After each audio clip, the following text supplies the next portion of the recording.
I just can't understand why Tyler is not respected. Like, Brandon, like, why is Tyler not respected as a... I don't get it, bro. I think he is. I mean, I feel like he is respected. Well, he's not put in the big three conversation. He's not, and he never will be. Hey, listen, not everybody's going to be Coke and Pepsi. And here's the thing, he sells tickets. I don't think he's a big three rapper, and he will never even be up there because, one, he's gimmicky. I'm telling you, Tyler just does not translate with the culture no more. And just because he translates with the white people, the white community, does not mean he's translating with the culture. He has musicality on his record. I think it's just a matter of time before everybody starts to listen to him in a different way. Okay, maybe he's not the big three, but what he's doing is moving culture. The culture. The culture. Ils n'ont que ce mot-là à la bouche. Ils n'ont que ce mot-là à la bouche. On ne sait vraiment pas. Au final même, c'est quoi cette culture? Cette culture. La culture. La culture. Les négros. Les négros. Les négros. Les négros. J'ai essayé de suivre un peu ce truc. Ça fait 2 jours, 3 jours que j'ai vraiment vu ce réel-là. Et j'ai pris mon temps d'abord avant de réagir. Après, j'ai vu encore la version longue de 6 minutes pour voir le contexte dans lequel l'individu l'a parlé. Et j'ai essayé de mariner pendant que je faisais les autres sujets que vous avez vus là. Comment je vais parler de ce truc et aussi prendre bien mon temps avant de pouvoir faire aussi un avis là-dessus. Parce que au la fin de la journée, je ne pense pas être un expert de quelque chose. Je pense pas que je suis une voix d'autorité sur certaines choses. Je ne suis qu'un gars qui donne son opinion sur le net parce qu'il a envie d'entendre une certaine opinion sur le net qu'il n'entend pas souvent. Et souvent par rapport au sujet qui l'intéresse, globalement. Je ne fais pas de politique. Je parle pas de politique, je parle pas de trucs parce que j'essaye toujours de parler de ce que je connais et ce que je pense maîtriser. Ce qui est truc sur la musique. Et je dois vous avouer que parler uniquement de la culture musique urbaine américaine n'est pas quelque chose qui me plaît le plus à faire. Mais souvent j'ai remarqué, parce qu'il faut souvent être très pragmatique, que quand tu parles de ça, les vues sont là, l'engagement sur les réactions sont là, les trucs sont là. Donc, ce qui fait que parfois, je dis bon, ok, moi j'ai envie de parler de mes trucs de weed, mais si vous ne regardez pas, moi je préfère faire ça, tu vois. Donc voilà, il y a ce truc-là qui est arrivé suite à l'heure de Creator là, que j'ai vu là où l'émission de ce gars-là qui s'appelle Ray Daniels, si je me trompe pas, Ray Daniels, c'est un gars qui a travaillé dans l'industrie, je connais pas beaucoup bien son histoire, mais ça a été un mec qui a travaillé dans l'industrie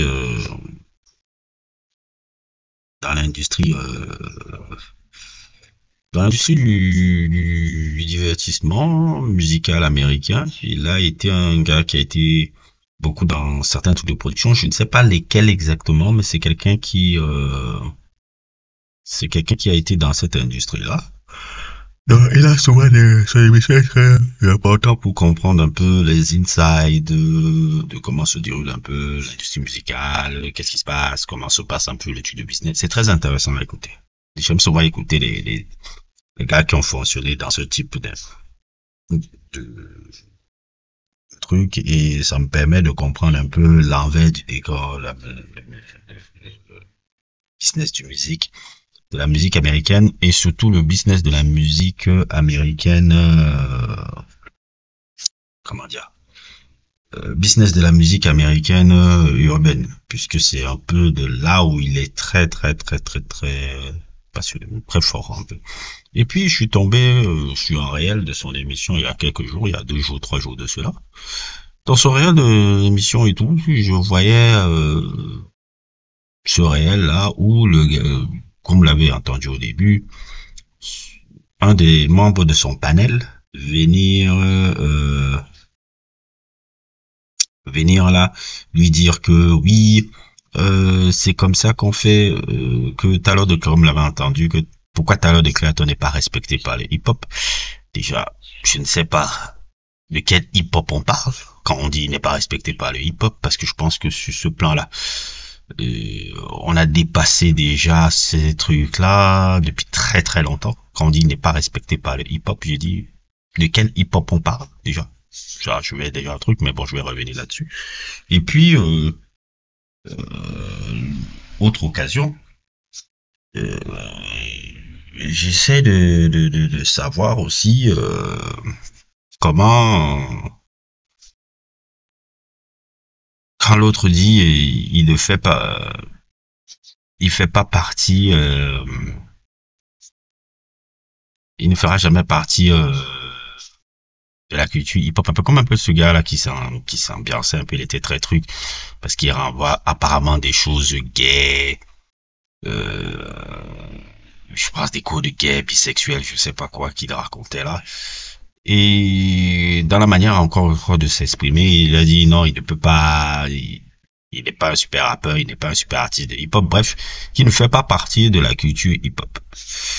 Et moi, j'ai envie de demander, la culture hip-hop, c'est quoi en fait? Quand vous parlez de culture hip-hop, c'est quoi? Parce que si vous parlez de la hood, de la culture de quartier, ce que vous appelez la hood culture, clairement, Tyler, the Creator ne fait pas la promotion parce que le hip-hop, apparemment, les gens confondent culture de quartier et hip-hop. Le hip-hop n'a pas toujours été dans les codes de culture de quartier. Moi, c'est ça un peu mon problème un peu avec cette musique et le hip-hop là. Chaque fois que je m'y intéresse et chaque fois que je regarde les Américains en parler. C'est-à-dire que la culture hip-hop, pour eux, en tout cas de cette génération-là, elle est restée dans celle qui n'est que du quartier. Alors que pour moi, quand j'écoutais l'album de... Comment il s'appelle là? L'album de Tyler, the Creator, le dernier là, il n'y a pas plus hip-hop que ça. Il n'y a pas plus hip-hop que ça. Ça pouvait je dis pas que c'était forcément le cas, mais ça pouvait renvoyer. C'est comme si on me disait, je sais pas si, bon, je vais parler un peu à intergénération. Je sais pas si vous connaissez ce groupe-là, Boudini, dans les années 80, qui sont un peu des pionniers, un peu de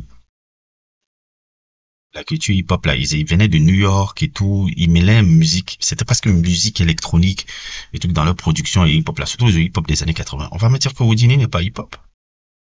On va me dire que Mantronix n'avait pas des éléments hip-hop aussi. Mantronix, c'était le groupe de Bryce Wilson. J'ai fait un sujet sur l'autre groupe de Bryce Wilson qui s'appelait Groove Theory.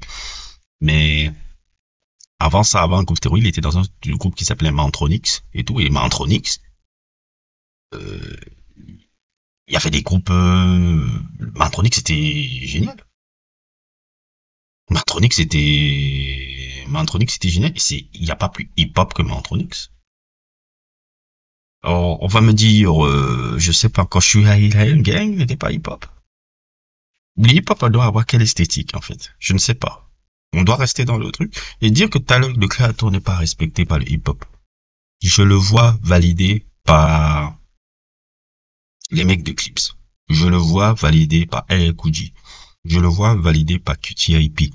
Je le vois validé par tous ces grandes figures de l'histoire de cette musique. Les Busta Rhymes. Les Missy Elliott ne sont pas hip-hop pour vous.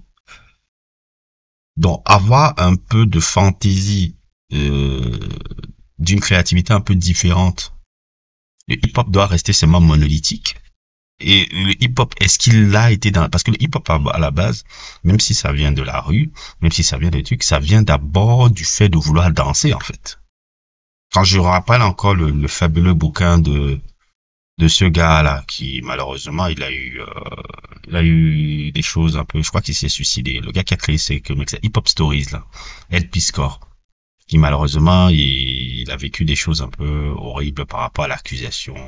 Je crois qu'on avait accusé d'harcèlement sexuel. Après, ça l'avait tellement de trucs qu'il s'était suicidé. Je pense que c'est un peu ça. Je me souviens bien encore, ça. Je parle de tête comme ça. Vous voyez l'histoire, ça vient d'abord du fait ça vient de la rue, certes, mais de la rue on fait ça d'abord pour danser, ou autre, tout, jouer et autres et tout. Je pense que, comme je le dis toujours, le gangsta rap, NWA, a changé à tout jamais le hip-hop là dans quelque chose qui n'est pas forcément le bon. Et depuis, ça n'a pas évolué avec ça. La hood culture appris tout sur le hip-hop. Et cet individu qui parle là, j'ai écouté un peu la vidéo de 6 minutes. Je ne vous ai pas donné la vidéo de 6 minutes, j'ai donné la vidéo de, on va dire, de 12 minutes. J'ai donné le petit extrait d'une minute là. Le mec, c'est d'abord un fan de Drake. Et comme je dis toujours, les fans de Drake qui sont en particulier, ils ont le même bagou académique, ils ont les goofy, ils ont souvent ce côté truc, ils ont tout, comme je vous le dis toujours, les fans de Drake, quand tu es fan de Drake, je vois déjà quel type de personnalité tu renvoies.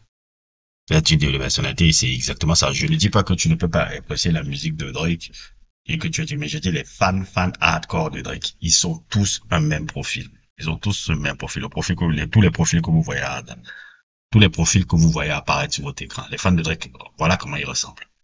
Dans l'énergie, dans un truc, il y a quelque chose qui est un peu de l'ordre du goofy et du corny chez eux. Et c'est un peu ce que ce gars renvoie en disant, Tyler, the Creator n'est pas hip-hop, n'est pas truc, alors qu'il n'y a pas plus hip-hop que ce qu'il fait.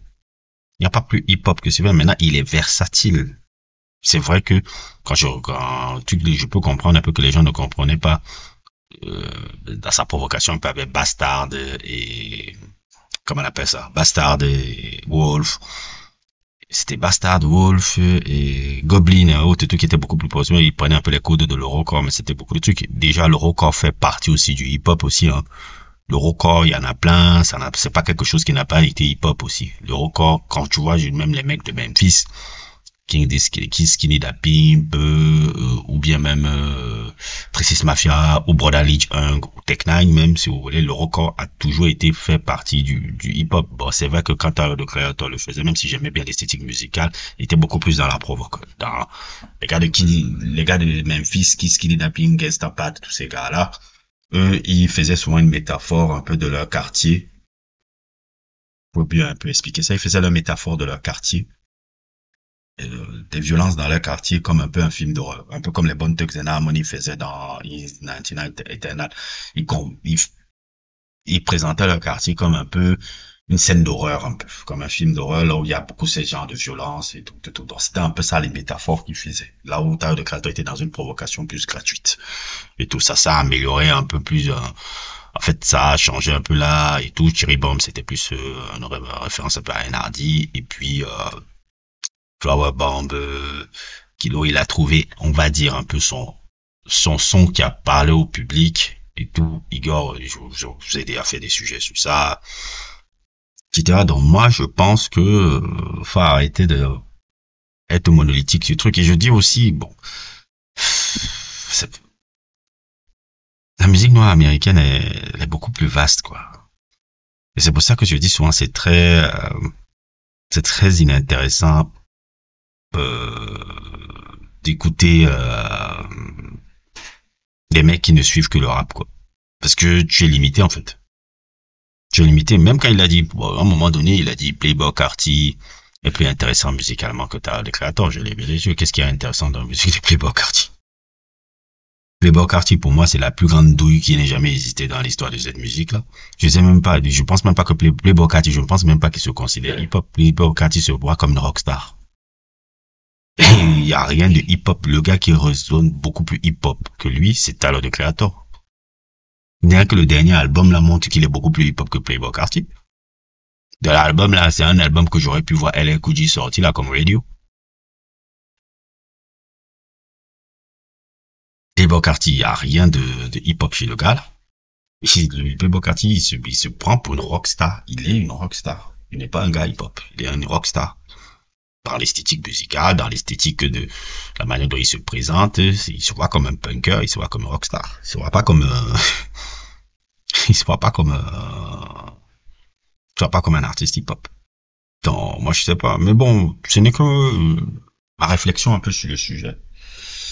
Je vais pas trop durer là-dessus et tout, mais bon, c'est toujours assez triste de voir ce genre de réflexion-là. Mais bon, chacun est libre de son avis et tout. De toute façon, moi-même aussi, je le donne comme une opinion. Certains vont dire que c'est pas intéressant, certains vont dire que c'est intéressant, certains vont dire que c'est débile, certains vont dire que c'est incroyable. Ça dépend des gens, ça dépend des perspectives des gens, mais bon, je ne donne que mon avis. C'était une manière de faire du contenu encore aujourd'hui. Bref, n'hésitez pas à liker, n'hésitez pas à vous abonner et à plus pour d'autres aventures.